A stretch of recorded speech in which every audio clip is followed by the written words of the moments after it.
এর আগে আরো 2টা ঘটনা ঘটছে, ওইখানে টাকা দিয়ে সলিউশন হয়েছে, বাট টাকার বিনিময়ে জীবন ফিরে আসবে না। আমরা টাকা চাই না। রোগী ভর্তি হওয়ার পরে মারা যায় হঠাৎ করে, এটা কোনো সুষ্ঠু তদন্ত হয় না, কিছু হয় না। এটা আমরা সুষ্ঠু বিচার চাই এবং কে করছে এটা ঘটনার সুষ্ঠু তদন্ত সাপেক্ষে আমরা বিচার চাই এবং কে কে করছে আমরা দেখতে চাই ওনাকে, এটাই আমাদের কথা। দিকে রোগী ভালো হয়েছিল, হাসি খুশি করছে তার ছেলের সাথে। ইঞ্জেকশন পুশ করার 5 মিনিট পরে রোগী দাপাদাপি করে মারা গেছে। আর আমরা আসিয়া নার্স এবং ডাক্তার কাউরে আমরা পাই নাই, টোটাল হল রুম খালি, কোনো নাই। আধা ঘন্টা পরে পরিচালক আসছে, উনি আসার পরে জিজ্ঞাসা করলাম যে রোগী কাগজপত্র কি আসে, তারা কিছু দেখাতে পারে না। কি ইঞ্জেকশন পুশ করছে সেটাও তারা দেখাতে পারে না। এবং হাসপাতাল থেকে যে তারা ট্রিটমেন্ট করেছে 2 দিন ধরে যে উনি ভর্তি হওয়া, অবশ্য তার ভর্তিকরণ হয়েছে, কোনো কাগজপত্র তাদের কাছে নাই। তাহলে কি ইঞ্জেকশন দিছে, কি চিকিৎসা করছে? এখন যে চিকিৎসা করছে ডাক্তার এবং নার্স, আমরা তাদেরকে চাই। উনি আমাদের কাছ থেকে 2 ঘন্টা হয়ে যাবো সময় নিছে, অন্য কোনো সুরা দিতে পারে নাই। আপনারা এখন কি চান? এটা আমরা তার শাস্তি চাই, আমরা তার শাস্তি চাই।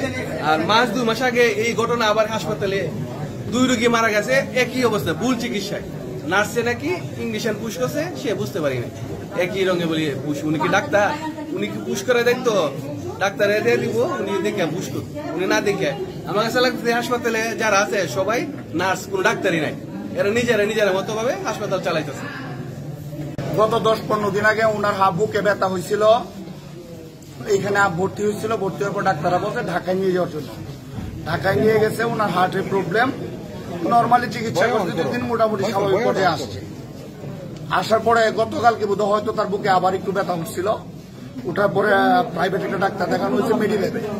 দেখানোর পরে উনি এখানে রেফার করছে, এখানে ভর্তি করানোর জন্য। এখানে ভর্তি করানো হয়েছে। রাত্রে মোটামুটি ছিল, সকালে মোটামুটি বেশ ভালো ছিল, বিকালে আরো অনেকটা ভালো ছিল। শ্বাসকষ্ট ছিল, শ্বাসকষ্টটা কমে গেছে।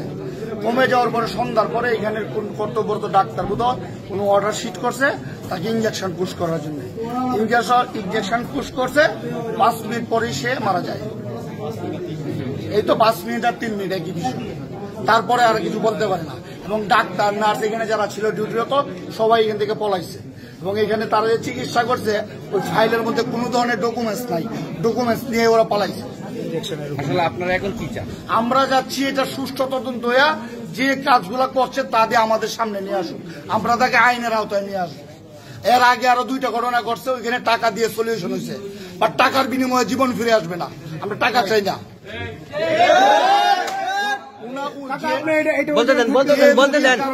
যার কারণে মারা গেছে তাকে আমরা জনসম্মুখে বিচার চাই, জনসম্মুখে বিচার চাই এবং সকলের সামনে তাকে এখানে উপস্থিত করতে চাই। এটা হলো আমাদের দাবি। আমাদের যে গেছে তাকে আমরা ফিরে পাবো না, বাট যার কারণে হয়েছে, যাদের কারণে হয়েছে তাদেরকে আমরা এখানে চাই এবং আজকের ভিতরে আমরা এটা চাই। লেনদেন করার কোনো সুযোগ নাই।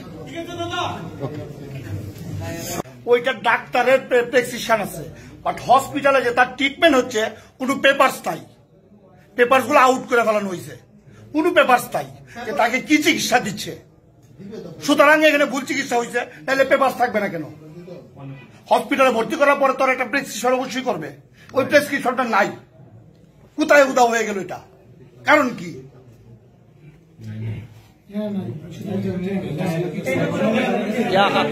আমার কথাটা আপনি বুঝতে পারছেন? আপনার নাম? আমার নাম অসিত সরকার। রোগী আপনার কি হয়? রোগী আমার চাচা হয়, আমার বাসা হলো সতাল। উনি আমার সতাল অগ্র কমিশনের সাবেক প্রেসিডেন্ট ছিল, আর আমি বর্তমান প্রেসিডেন্ট। আসলে অ্যাকচুয়ালি আমরা হসপিটালে আমাদের একটা আত্মীয় ছিল, কিন্তু এখানে ইচ্ছাকৃতভাবে রোগীদেরকে মারা হইতেছে, মানে যা বলতে গেলে এখানে কোনো